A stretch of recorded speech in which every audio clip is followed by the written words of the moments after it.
Hello and welcome to VideoProc channel.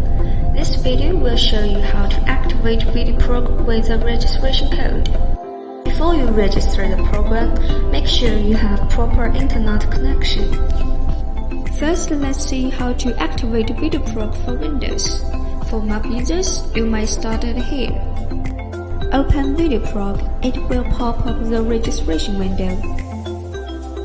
You could also click Register to open it. Enter the email address you used to buy or obtain the software.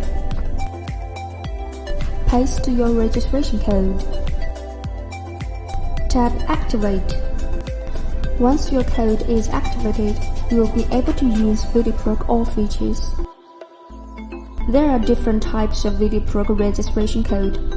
You may check and change your code type by clicking About. If you have any questions, feel free to contact our tech support team. To register VideoProc with a license code on Mac, make sure you have copied the code first. Open VideoProc, it will pop up the registration window.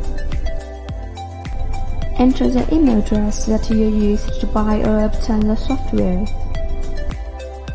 Enter your license code. Click Activate. It will notify you if the code is activated successfully. Then you are able to remove privacy limit. There are different types of VideoProc registration code. You may check and change your code type by clicking About button. If you have any questions, feel free to contact our tech support team.